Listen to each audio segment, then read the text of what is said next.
Welcome to Beneath the Branches, the podcast for the adoption and foster care clinic where we sit in the shade of shared experience. The heart is normalized and belonging is built one honest conversation at a time. Adoption, foster care, or kinship placement brings deep joy and real challenges, and we're here to talk about all of it. The hard, the heartwarming, and everything in between.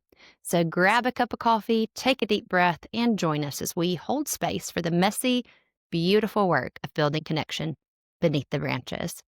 Welcome to Beneath the Branches. We're going to kick off a new season, and this season is about starting well. So this is specifically for people who are about to bring a child into their home or who have recently brought a child into their home, whether it be from international adoption, domestic adoption, foster care, or kinship care. So we'll go into some detail today and then have other podcasts that go deeper into each topic. So I've got Caitlin and Kelly here. Caitlin and Kelly, what is the most important thing that we want to hit when we want every parent to spend significant amount of investment in when they're newly home the first 6 months? I mean, what comes to my mind first is keep expectations low. Just globally, because as soon as you have like an expectation in your head for how your child's going to respond newly home, it's going to be the opposite of that. So just keep an open mind, keep expectations low. And I think number one for the first 6 months is attachment. And most of the recommendations we give when families come into clinic, it's all under the umbrella of promoting secure attachment. Yeah, it is true. Because in these things, like we were giving sleep advice, nutrition advice, school advice, cocooning advice, it's all to promote attachment, isn't it? Yeah. Mm-hmm. So let's talk through attachment. What are ways that families can be efficient and not burn out, but yet prepare the child to meet its greatest level of attachment? I mean, I think you mentioned it just now. I think like the first, several weeks home, if not longer, I think we extend it based on the child's needs and age and all of that, but is cocooning. So where you are reducing their world very, very small, making it very small to where they're able to learn that these are my people. Like these two adults in the home or single adult in the home, this is my parent. These are my parents. And the only way that develops is repeated care over and over and over again. And if you're introducing lots of different adults, even older children in the home that maybe take on caregiving roles, that can create some confusion and extend the amount of time it takes for that child to be able to identify their parent or parents. So, making their world small, keeping kids home, and having the parents identified as the sole caregivers of the child. Yeah. And kind of along those lines, one of the bigger recommendations I will get to is around primary caregiving. So a child who is newly in the home, you restrict all primary care activities to the parents, not sibling, not aunt, uncle, not grandparent, but the parent or the parents. So that means all food, all snacks should come from parents. The only people who should be helping your child sleep at night are the parents. Nurturing, affection, the parents, helping the child go to the restroom if they're of, independent pottying age, or helping the kids, with boo-boos when they get hurt. Those should all be the parents. So only parents should be in charge of primary caregiving activities. And that does leave some space for like grandparents or people that are very, very close, maybe live close by. There are some non-caregiving tasks that like play. Yeah. That would be a great one to involve extended family and somebody who's going to be there all the time with the child, but at a limited degree, And you're going to be careful when you introduce them, especially if you had a child who maybe had older caregivers. And so they may prefer an older caregiver.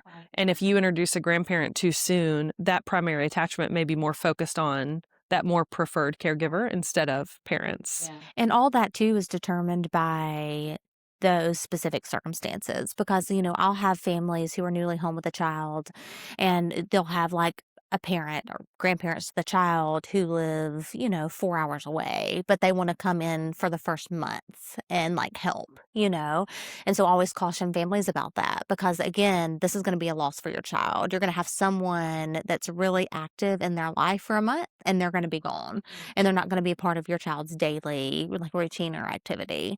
So it's all very specific too to that circumstance, But if you have a family member who is like part of your support system, so they're going to be there where your child's going to see them multiple times a week, then play is one of the first ways you can kind of introduce that child, but in very short spurts of time. You're not going to let that person come over for hours out of the day. They're going to come over for 20 minutes and hang out. But I also tell families, again, prime time is the first 3 to 6 months home. So have those people who want to help, who are excited for your family, do some of the things that lessen the burden for you so that you can be that person for your child. Have those people, wash dishes, do a load of laundry, bring a meal. So it frees you up to be that person for your child too, And especially having those people play with your other children if you have other children, because those other children might be a little starved for attention, considering the situation. It's a great time for them to really bond, to connect with their grandparents again, or their aunt and uncle. Right. And some of that, I always tell families too, that may be long term. So, especially if you're adopting a child transracially, and so that child looks different, that child is going to get lots of extra attention long term because that child's going to look different in your family. And so, strangers at the store, that child's going to be the one who's highlighted. So that can be hard for the kids that are already in your home who are biologically related. And so, I will tell families, use the first 3 to 6 months home, have those people, really devote a lot of extra special attention to the other children in your home, but also that may be long term. That kind of may be their role that they take on long term to make sure that those kids are, getting the attention that they deserve to. And I think some parents go stir crazy while cocooning, and one thing I tell families who are, very extroverted or they're just going crazy at home or they have other kids that need to get out and have activities, then I'll say pick a park, where there's not a lot of people and you can go and you can get outside and play and make it be the same park all the time, something like that, so that you're getting out as a family, but yet there's not a lot of people coming up and interacting with your child. There's lots of different ways you can do it. That's just one suggestion, but there's a lot of different ways you can do it. Yeah. And I tell families too, like there's ways to get around it. So cocooning does not mean that you can never take your child to the grocery store, but it's like watching your child's interactions and how they're perceiving the environment around them. So if you take them to the grocery store and they're really fearful or they're hypervigilant and anxious, then it's too soon. If you take them to the grocery store and they're okay, then you can, depending on how old the child is, you can make sure they're sitting in the buggy so that they are facing you while you're shopping, and not like walking along beside you so that they have the opportunity to be indiscriminate and go up to strangers. There's ways to get around it, but it's all about following your child's lead and not opening your home up, opening, the activities up too soon. Yeah. Also, for the non-Southerners, you might want to define buggy. No, I heard it when I said it. Some people Shopping don't. cart? Yes, there you go. Is that what other people say? Shopping cart? Yeah. It's the buggy. The buggy. As soon as it came out of my mouth, I was like, that's not what normal people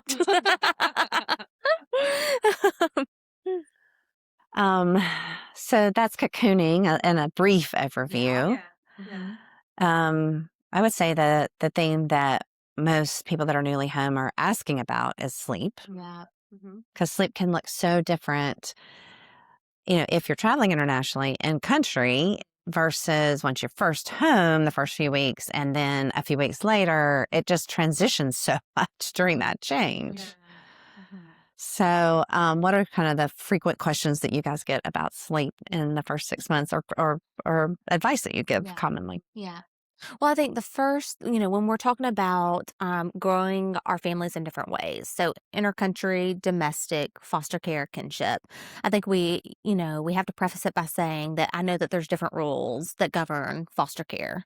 And so definitely check with your social worker first before you do some of these things. But number one recommendation I give, regardless of the child's age, is consider co and close sleeping, co and or close sleeping. And that looks different again based on each child's histories, sensitivities, age. But that's one of the best things you can do for a child who's newly home is to just to be close during sleep. So that's probably number one recommendation that we give. And, and it can vary so much. Like so many people will tell me, especially with international, oh, they slept great in country. And now that we've gotten home, it's miserable. Yeah. So obviously we're dealing with jet lag, in a lot of these cases. And then a lot of children will then, once they kind of get through jet lag, just sleep fine, in their own room because they're not yet attached to their person, to their parents. And so sleep can get worse, even if it starts out really well. So, And I would say, especially for intercountry, that's pretty common because what we see a lot too is at first they're in shock. A lot of our kids are in shock. They shut down, they disassociate. So that and grief for those kids looks like sleeping, that's the way that they're coping. So that's very common what happens when they get home. Then sleep becomes really disruptive. Mhm. And again, regardless of how you've grown your family, a lot of our kids will present as good sleepers at first, but that doesn't mean that they're sleeping well. It's all about quality too, and not just like quantity. And so when families who are newly home will say to me, "No, they're sleeping great," my question is always, "But why? Why are they sleeping great? And are they really sleeping great?" Because if you're not close sleeping, you really don't know if they're sleeping great or not. And so, it's always a challenge walking through with families. Okay, let's break this down. What does that look like? And let's come up with a sleep routine that is not only, doable for you as the parent, but is promoting safety and security and attachment for your child. I think it's important too to ask the question, where were they sleeping before? Yeah. Were they sleeping? Were they in a foster situation where they were sleeping in the same bed with their foster mother? Were they in a room with a foster sibling?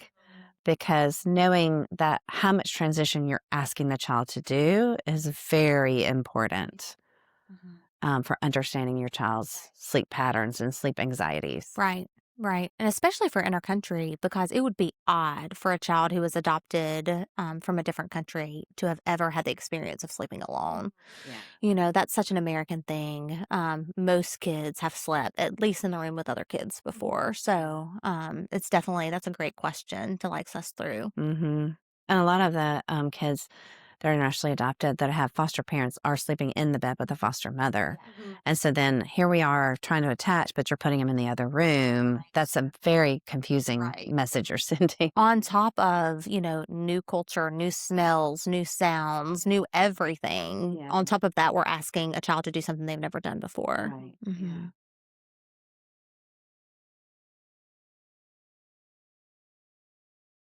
What else is one of the big topics in the first 6 months home?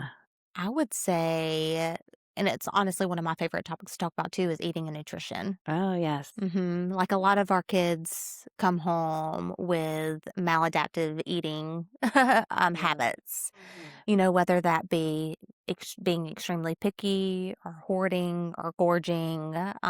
It's really common for our kids to have different habits around food. Yeah, and it's such an individualized way we intervene depending. Yeah. I guess, but if they are, there is one that kind of is universal, advice that we give if they are what we call gorging or hoarding, just eating everything in sight or stealing food or keeping food in their bedroom for use later. So usually we do allow free access to healthy foods. Mm-hmm. Yeah, our rule of thumb is parents can choose the what, but not the how much. But the what needs to be something your child likes, Yeah. And so usually that means, having an assortment of fruit on the counter that your child doesn't even have to ask for. They can get it anytime, no questions asked. And if they don't like fruit, you got to include something else. Some of our kids just don't like it initially. Yeah. Mm-hmm. Yeah. Yeah. And I think that is one thing that to me is very time sensitive. That one particular behavior of gorging and hoarding, very time sensitive, very important to handle it the right way those first 6 months because you only have this teeny little window or it really can become a lifelong problem. And so handling that well, getting support of how to handle that well if you have a child who's gorging is so important. And I would even say, and I don't know if your experiences are the same, but I would even say it's even a shorter window for kids who are I thought about gorging. it as I was saying it. I'm like, I don't even know if it's fully 6 months. It's probably more like 1 to 3 months. Yes, that's what I was going to say, like 1 to 3 months. But, the hopeful side of that is if you handle it well for the first 1 to 3 months, it goes away pretty quickly. It goes away permanently. It's one of the things that we are able to help you fix very quickly. One of the very things we can actually, few things we can That's actually why I fix. like talking about it so much, It's a win. Yeah. Mhm. Yeah. You will have a kid every so once in a while who've had like just years and years and years and years of maladaptive eating, lots of food insecurity, and sometimes that'll stick around longer. Yeah. But for 80% of the kids who come home with maladaptive eating strategies, we're able to fix it pretty quickly. Yeah. Mhm. The harder thing to fix, I think, is picky eating. Yes. That's a lot harder to fix. That's where we rely on Amy Elmore. Yes. She's our feeding specialist. And she is magic. She is a magic at fixing that. Yes, she is. And she can do that in person or she can do it as parent coaching in different states. And because it's so hard. So we've kind of pushed her to do it to our families that live out of state too, because she's so good at that. Right. Mm-hmm.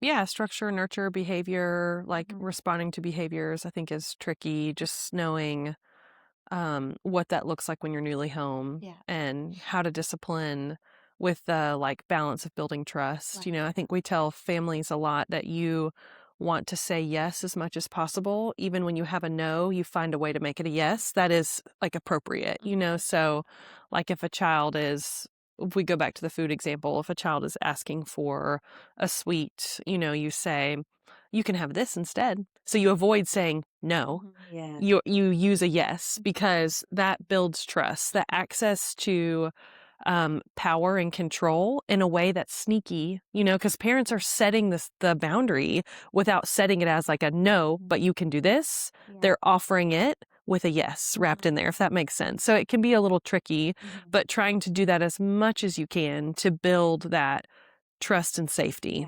Yeah. And I think, nurture and structure, TBRI, trust-based parenting, connected parenting is all about those things being equal, and they still are equal at the beginning. It just looks different. Yeah, So, that's right. and it looks different based on your child's age. But I think early on in the beginning, you're really trying to say yes as much as possible. That doesn't mean you don't have structure. You still have structure, but structure in the beginning is going to look like routine, schedule, like finding ways to have structure, but giving your child a little bit of control too, and it's not always going to be like that. The longer your child's home, the more, structure is going to change. But And the more early on, attunement you build, yes, like where right. you can read your child and you kind of know ahead of time, like, I'm going to have to flex a little bit here, and this is how I'm going to hold the structure, but still flex for my child's needs. Right. So early on, we're not saying structure is not important. Structure is always important. It just looks a little different the first 3 to 6 months home. Yeah. And we always use the example too of like lead, follow lead. And that's always just like a good rule of thumb where you're like, hey, we're going to go get our shoes on. And your child's like, I don't want to put my shoes on. I want to go play with my toys. Well, let's go pick out a toy to take with us while we put our shoes on. So you're setting the example, like you're saying, this is what we're doing. Your child's saying is, oh, but I want to do this. So you follow them. You share the power as you're redirecting back to the structure you set. So it creates, again, this balance of trust. And now, obviously, when I'm giving an example, I'm presenting it as with optimal cooperation from the child. You know, it doesn't always work out that smoothly, but that's kind of like what you want to try to incorporate and like use as your guiding tool. You're finding ways to say yes, all with the all under the umbrella of like structure, and I'm still asking my kid to do what I need them to. Yeah, and you can always too, like, playful engagement is another tool we use all throughout all of parenting, but especially in the beginning. You're saying, hey, let's go put our shoes on. No, I don't want to. Hop on my back, and I'm going to see how fast I can go as a horsey. Yeah, you know, like, and you're using something that creates an easy yes for your child too. To kind of bring them in. And it's like nurturing and playful, builds all those, you know, does all the attachment magic in the brain when we have those interactions. Because no's, especially in the beginning, are very triggering for our child, can be very triggering for our child. It can be triggering and create behaviors on either side of the spectrum, shutdown behaviors, and withdrawal, or the opposite, you know, explosion, just by a simple no. So we do a lot of more accommodating in those first 6 months of avoiding the word no. You can't avoid it always, but you save it for times where it really matters. Yeah. And that's something, depending on the child and how old the child is, that may last a varying lengths of time.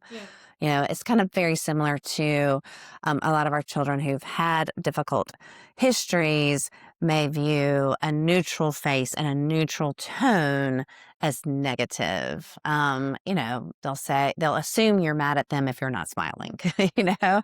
And that is, to me, a big part of the first 6 months, is trying exhaustedly in some cases to have a more positive tone and a more positive face. Kind of avoiding, of course, trying to avoid the negative, but even being careful over the neutral, because that can really set some of our kids off. Yeah, the neutral face can be so confusing too, you know, and so they will like elicit bigger behavior just to be able to read your emotion, you know, so they may escalate their behavior up, get a frustrated response from you, and then be able to read you. I would say the next thing is building dependence on you as a parent, because especially in America, we value independence. So what are some of the ways that you do that in practice? Yeah, I think you look for those like naturally independent behaviors that your kid may come home with, because maybe they were in a caregiving situation where they were one of many, and so they learn early on to meet their own needs. And so you see them, for example, we see this a lot. A child will fall down, and you're like, oh, that should have hurt. And then they hop back up and keep playing. And as a parent, you need to stop and be like, oh, this is an opportunity for me to teach what it looks like to fall and get hurt, but have a responsive, available caregiver. So you go and you offer Band-Aids and you ask them if it hurts, and you dote on them for a moment to try to teach that dependent response that would probably typically exist in that child had they been raised in a more typical home. Yeah. And I think a lot of like the attachment-based parenting techniques that we provide are fostering dependence, because that's what you want to do. Again, you're like reparenting. You're giving your child things that your child may have never gotten, and they definitely haven't gotten from you yet, you know? And so it's like the building blocks to affirm secure attachment. So, you know, like close sleeping, you know, we talked about that before. Even like feeding your child, like that feels like really counterintuitive, especially if your child is older. But if your child will playfully let you feed them, do it. You know, lean into all of those areas that are like caregiving and that you would have done for like a much younger child. Now it's prime time. They're not going to let you do it for long. And so you have this very short window where you can kind of foster some dependence. And we have to remember that fostering dependence will help them eventually be independent, you know, in a really healthy way. Yes. Not because they have to, you know, because they're safe and secure enough to want to. So, you know, all of that kind of fosters dependence, which will get get you there faster. I think too, other opportunities to foster dependence are helping them get dressed, especially like if they're 5 years old and they, normally a 5-year-old can get dressed themselves, but that's a great opportunity to help them to again, reparent them much younger, and also carrying them because, oh yeah, by that time we're asking a lot of our bio kids to, no, you can walk on your own. But taking that opportunity that we only have for a short window of time to carry them more and to treat them like a much younger child. Super important. There are some children that come home that both parents work, so they're gonna need to go into a daycare or preschool situation, or they're school age, and so they're going to need to go into a school setting. So when we think about cocooning, that doesn't necessarily jive with that. So how do we navigate that? Well, I think my first recommendation, I love to have parent coaching sessions with families prior to adoption, so that we can really set their families up for success. Like, okay, so what is like the maximum amount of time that you can take off from work? And I mean, again, my heart goes out to those families because me and my family, we're a 2-parent working household. So I would have to go to work, soon after a child was placed in my home. So, but it's about truly maximizing that time because again, it's a short window where you can do a lot. So, first things first is maximizing that time. And then if you do have to, and what we would say is if you can keep your child home, or what I typically say, I would be interested to know if you guys say differently, but if we could if we can keep a child home without going into, school or daycare environments for 3 months, like that would be wonderful. And we can do a lot of things in those first 3 months. And a lot of times families can do that. Sometimes they can't. So what is the maximum amount of time you can? And then if you have to put them into school or daycare, then let's talk about ways to set them up for success in those environments. So we talk a lot through like drop-offs, what drop-offs should look like. Can we do shortened days instead of full days? If they're not of school age, can someone come into your home or even if they are of school age, can we like do some type of amended homeschool for a little while first? So there's lots of ways we can work within what's doable for your family. But the important thing is like just talking through it and figuring out like, where we can flex, where we can't, and how we can set your child up for success within what you're able to do. And then if they do have to go into like mainstream school and we're not able to flex a whole lot, then it's about like really pulling back at other times that aren't school and like really cocooning, really restricting other people that are around your child. And I talk a lot to my families about creating like reconnection routines for when the child comes home from school. So it's so easy that like everybody's home from school and home from work, and now we're cooking dinner and we're doing homework, and oftentimes that period of time is a mess. And so pausing and doing something that is nurturing, connecting based that you do consistently every day, just to reconnect that child with you. Because we see so often in our kids, they go to school and they're masking, like they're not secure yet. And so they're putting their best behavior forward at school for the most of the time. And they come home and they fall apart.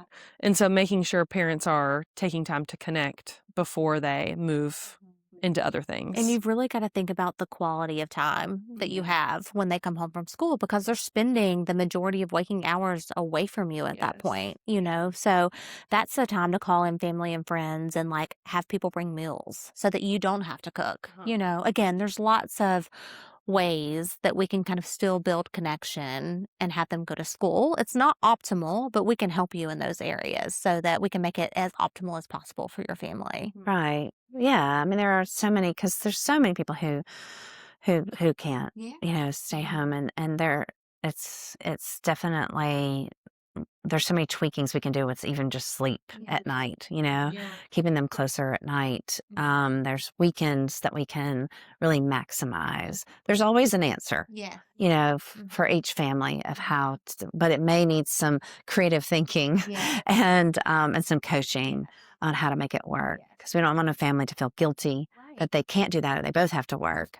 We want to make sure that they understand there's other ways we can do it, And work with the school or the daycare to make sure that time away from you, it feels as safe and secure as possible for that kid too. Right. So are there any other big things that we recommend into making the first 6 months the best? I feel like that's all of them. Yeah. That I mean, there's always going to be things that are very individualized based on that specific child, that we talk through. But I feel like those are the most common big ones that we hear over and over and over again. Hmm. Yeah, and the most common that we see can make a big impact long term.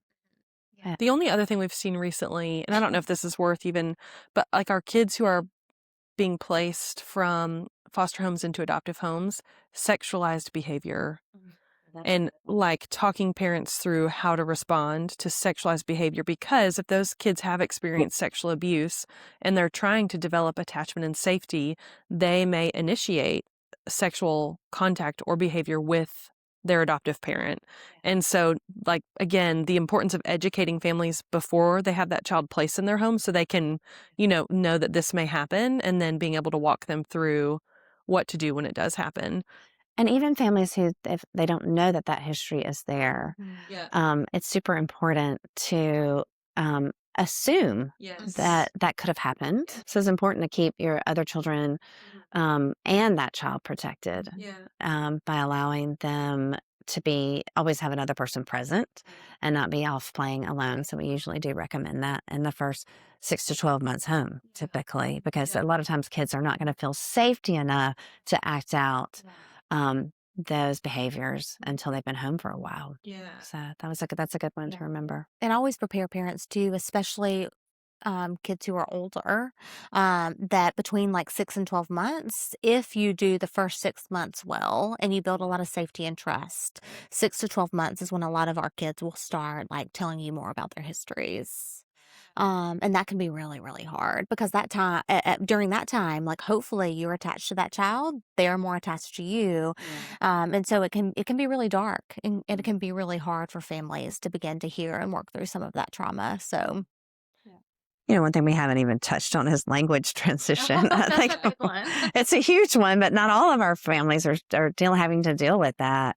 But I guess that's a whole nother topic. But that is one thing that complicates all of these other things. Is if you don't speak the same language as your newly placed child, it does require even more individualized approach of how to accomplish any of these things we've talked through. Mm-hmm. Maybe just like there's so many things that like cultural, like, thinking about food too, like, when kids come into your home with specific food they've been eating that's related, that's kind of falls in with that language thing too of those specific things related to where your child is coming from. Yeah, and the older a child is at placement, the more they're going to experience what we true culture shock, because they're more aware and of their own culture, and the transition to a new culture is definitely something that we underestimate because we're dealing with so many other things. Yeah. And we can see, especially for like toddler age, early adolescence, we can see a lot of big behaviors come out of just the language acquisition, because kids will lose language a lot quicker than they can like pick language up, and they will begin to understand language a lot more quickly than they are able to communicate. And so there's a lot during that dark period where they understand language but can't communicate. That's really frustrating. And so we can see a lot of behaviors come up from that. But we can help with that. Those are all things that we can set families up for success on. Definitely. Mhm. Well, this is exciting. It'll be fun to kind of dive into each of these this season, and hear y'all's thoughts even more on each of these topics. Thanks so much. And thank you guys for joining us with Beneath the Branches. Thank you for joining the Adoption and Foster Care Clinic for another episode of Beneath the Branches, a podcast for adoptive, foster, and kinship care families. We are deeply grateful to our sponsor, Show Hope, for their generous support and their continued work to break down barriers to adoption and support families every step of the way. Until next time, may you feel covered, connected, and never alone beneath the branches.